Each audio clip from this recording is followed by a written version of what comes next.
और भी किसी को कोई सवाल है तो आप पूछ सकते हैं। जय मसीह की ब्रदर जी।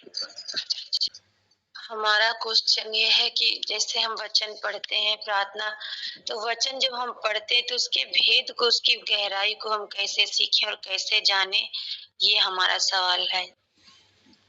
Okay, very good. तो सिस्टर ने जो है बहुत ही अच्छा सवाल किया है, बहुत ही प्रश्न किया है कि बाइबल को हम पढ़ते तो कैसे समझना चाहिए, कैसे हम लोग जो है सीखना चाहिए करके सिस्टर ने अच्छा सवाल किया है। ओके, तो बाइबल को जो है सीखने के लिए जो है बहुत सारे प्रोसेस है और बहुत सारे तरीके भी है। ओके, तो उन सारी चीज़ों को जो है हमें जानना ज़रूरी है। जो सिस्टर ने जो है बहुत ही अच्छा जो है सवाल किया है। ओके, देखो सबसे पहली बात जो है बाइबल में जो है कुछ बातें हैं जो मैं आपको बताऊंगा।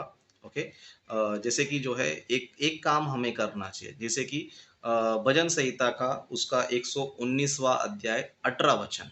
ओके, भजन संहिता 119वां अध्याय 18 वचन पढ़ेंगे तो यहाँ पर इस तरह लिखा है, मेरी आंखें खोल दे कि मैं तेरी व्यवस्था की अद्भुत बातें देख सकूं। यानी कि यहाँ पर एक व्यक्ति प्रार्थना कर रहा है कि मेरी आंखें खोल दे, यानी कि मन की आंखें। ओके, मतलब बाइबल को समझने के लिए हमारे मन की आंखें खुलना बहुत जरूरी है। ओके, क्योंकि जब तक मन की आंखें खुलेगी नहीं तब तक जो है ना वचन हमें समझ में आएगा भी नहीं। ओके, और ये मन की आंखें अगर हमारा खुलना है तो हमें प्रार्थना करना है।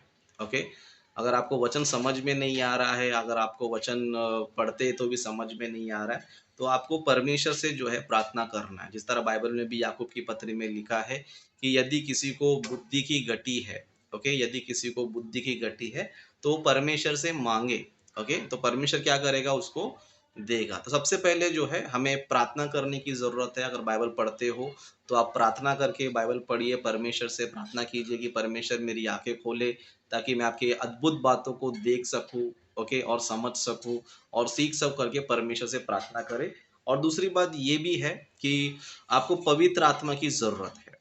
ओके, क्योंकि पवित्र आत्मा ही हमें क्या करता है पता है, वचनों को हमें सिखाता है। जैसे कि बाइबल में हम देखेंगे यूहन्ना सुसमाचार। ओके, यूहन्ना सुसमाचार का उसका 14 अध्याय, उसका हम लोग जो है 14 अध्याय का उसका 26 वचन पढ़ेंगे। ओके, 26 वचन में इस तरह लिखा है, परंतु सहायक अर्थात पवित्र आत्मा जिसे पिता मेरे नाम से भेजेगा वह तुम्हें सब बातें सिखाएगा और जो कुछ मैंने तुमसे कहा है वह सब तुम्हें स्मरण कराएगा। मतलब बाइबल को सीखने के लिए आपको पवित्र आत्मा की भी जरूरत है। अगर आपने बपतिस्मा लिया है तो आपको पवित्र आत्मा मिला है, अगर आपने बपतिस्मा नहीं लिया तो आपको पवित्र आत्मा नहीं मिला है।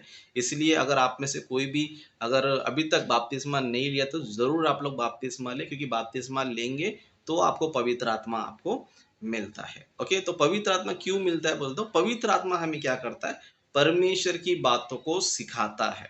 ओके, परमेश्वर की बातों को सिखाता है। इस तरह हम लोग किसी यूहन्ना सुसमाचार का 16 अध्याय उसका 12-13 वचन भी पढ़ेंगे तो यहाँ पर इस तरह लिखा है, मुझे तुमसे और भी बहुत सी बातें कहनी है परंतु अभी तुम उन्हें सही नहीं सकते, परंतु जब वह अर्थात सत्य का आत्मा आएगा तो तुम्हें सब सत्य का मार्ग बताएगा।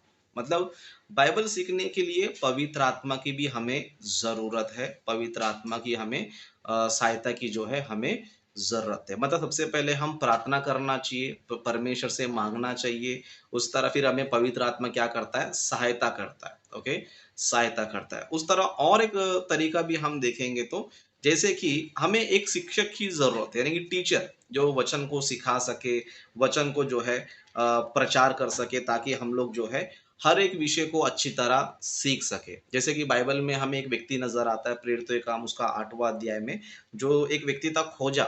ओके, खोजा नाम का एक व्यक्ति था जो यशायाह की पुस्तक पढ़ रहा था। ओके, यशायाह की पुस्तक जो है पढ़ रहा था। जब पढ़ रहा था तब उसको कुछ भी समझ में नहीं आ रहा था कि मैं क्या पढ़ रहा हूँ, किसके बारे में पढ़ रहा हूँ, ये वचन किसके लिए लिखा गया, कुछ समझ में नहीं आ रहा है ना। तब क्या हुआ, एक वचन हम पढ़ेंगे प्रेरितों के काम उसका 8वां अध्याय, उसका हम लोग जो है 30 वचन से पढ़ेंगे। यहाँ पर इस तरह लिखा है, फिलिप्पुस उसकी ओर दौड़ा और उसे यशायाह भविष्यद्वक्ता की पुस्तक पढ़ते हुए सुना और पूछा, तू जो पढ़ रहा है क्या उसे समझता भी है। ओके, मतलब फिलिप्पुस ने पूछा कि जो तू पढ़ रहा है क्या तुझे समझ में आ रहा है ना? तो उसने क्या आंसर दिया कि देख उसने क्या आंसर दिया? उसने कहा जब तक कोई मुझे ना समझाए तो मैं कैसे समझूँ? मतलब आपको एक समझाने वाला व्यक्ति भी ज़रूरत है।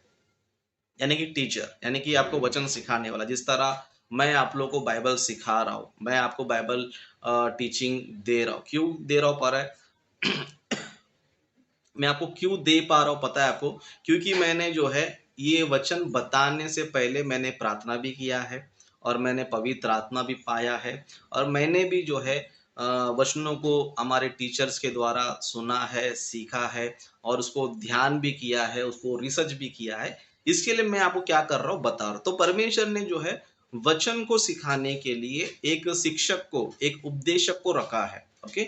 अगर आपको पढ़ के समझ में नहीं आता है तो आप क्या कर सकते हो? एक टीचर के द्वारा, एक उपदेशक के द्वारा क्या कर सकते हो? वचन को आप सीख सकते हो। ओके? तो अगर आपको वचन पढ़ना नहीं आता है, यानी कि पढ़ते हो समझ में नहीं आता है, तो आप लोग क्या कर सकते हो?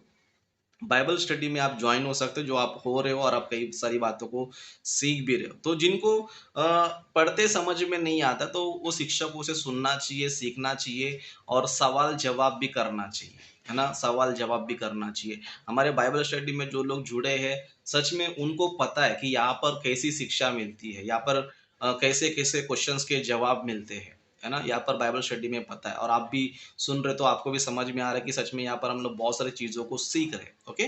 तो जिनको पढ़कर समझ में नहीं आता है, तो वो टीचर का भी सहारा ले सकते हैं और साथ ही साथ जो है बाइबल में कई सारी बातें हैं, जैसे भजन संहिता पहला अध्याय दूसरा वचन में कि यहोवा की व्यवस्था को दिन-रात ध्यान करना चाहिए, है ना? ध्यान करना यानी कि सोचना, हर एक विषय के बारे में सोचना। जिस तरह अभी आपने सोचा मैं बाइबल पढ़ रही हूँ, मुझे समझ में नहीं आ रहा, मैं बाइबल पढ़ रही हूँ, समझ में नहीं आ रहा, तो आपने क्या किया? सोचना स्टार्ट किया, है ना? आपने सोचना स्टार्ट किया। जब सोचना स्टार्ट किया तब आपके मन में आया कि चलो मैं पास्टर जी से पूछ लेता, तो आपने पूछा, है ना? तो ध्यान करना चाहिए। ध्यान करने से भी क्या मिलता है? हमें सच्चाई पता चलता है। ओके? सच्चाई पता चलता है। उस तरह फिर बाइबल में और भी कई सारे वचन हैं कि वचन को ढूँढ कर पढ़ो, है ना? रिसर्च करके जो है पढ़ो। तो ये बहुत सारे प्रोसेस हैं, ओके? बहुत सारे प्रोसेस हैं। इन सारे चीज़ों को हमें क्या करना चाहिए? फॉलो करना चाहिए और मुख्य बात ये है कि हम ऐसे नहीं है कि जैसे कि कोई बहुत से लोग क्या करते हैं पता है? आँख बंद करके बाइबल का एक पन्ना खोल देते हैं और बाइबल पढ़ना शुरू कर देते हैं, है ना? मतलब बाइबल को जो है जैसे कि एक लॉटरी की तरह, है ना? बहुत से लोग देखो लॉटरी का गेम खेलते हैं, वो लोग क्या चुन-चुन के क्या करते हैं, लॉटरी टिकट निकालते हैं ताकि उनको जो है कुछ ना कुछ अच्छा गिफ्ट मिले और लोग क्या करते हैं बाइबल को भी इसी तरह पढ़ने की कोशिश करते हैं। मतलब आँख बंद कर देते हैं, बहुत से लोग कोई भी पन्ना ऐसा खोल देते हैं, फिर उसी को पढ़ना शुरू कर देते हैं, है ना? उसी को पढ़ना शुरू कर देता है। अभी वो समझ में नहीं आता कि क्या लिखा है, क्या नहीं लिखा है। तो इस तरह पढ़ना नहीं है। आपको जो है शुरुआत से लेकर एंड तक पढ़ना है, ओके? शुरुआत से लेकर एंड तक पढ़ना है और हर विषय को ध्यान करना है, रिसर्च करना है, सवाल-जवाब भी करना है और इस तरह सीखना है और ये सीखने के लिए आपको काफ़ी टाइम जाएगा। ऐसे नहीं है कि आप 1 दिन में सीख जाओगे या फिर 1 महीने में सीख जाओगे। ये बिल्कुल पॉसिबल है ही नहीं है, ओके? क्योंकि परमेश्वर जो है क्या करता है, परमेश्वर हमारी भक्ति को देखता है, हमारे इंटरेस्ट को देखता है कि हम कितना वचन को सुन रहे हैं, कितना हम लोग ध्यान कर रहे हैं, है ना? ये सारी भक्ति परमेश्वर हमारी देखता है। अगर हमारी इच्छा अगर अच्छी है कि हम परमेश्वर को वचनों को दिन-रात ध्यान करते हैं, सोच रहे, विचार कर रहे, रिसर्च कर रहे, तब परमेश्वर क्या करता है पता है? हमें ये गिफ्ट के रूप में भी देता है ना? परमेश्वर का वचन जो है गिफ्ट भी हमें क्या करता है? देता है कि बाइबल में लिखा है, जिसके पास है उसको और भी दिया जाएगा। ओके? तो आप जब बाइबल पढ़ते हो तो ऐसे नहीं कि आप कभी अचानक पढ़ लिए, फिर अचानक कभी मूड आया तो पढ़ लिया, ऐसा नहीं। आपको जो है बाइबल पढ़ने के लिए आपको समय निकालना पड़ेगा, उसको ध्यान करने के लिए परिश्रम, मेहनत करना पड़ेगा, तब जाके आप जो है ना वचन को अच्छी तरह सीख सकते हो। ओके? तब जाके अच्छी तरह सीख सकते हो। यानी कि आपको वचन समझ में आने के लिए प्रार्थना भी करना है और एक टीचर की ज़रूरत है, जो बाइबल स्टडी आपको परमिशन ऑलरेडी दे दिया है। ओके? और साथ ही साथ आपको खुद को भी ध्यान करना है, खुद को भी रिसर्च करना है और आपको खुद को भी पढ़ना है। इस तरह आप पढ़ते-पढ़ते, सीखते-सीखते जाओगे तो परमेश्वर आपको एक दिन जो है एक अच्छा शिक्षक आपको बना देगा। तो इस तरह जो है आपको बाइबल सीखना चाहिए। ओके? थोड़ा मेहनत, परिश्रम भी हमें करना चाहिए। ओके? तो आशा करता हूँ कि आपके सवाल का जवाब मैंने दे दिया है। तो और भी किसी को कोई सवाल है तो आप लोग पूछ सकते हैं।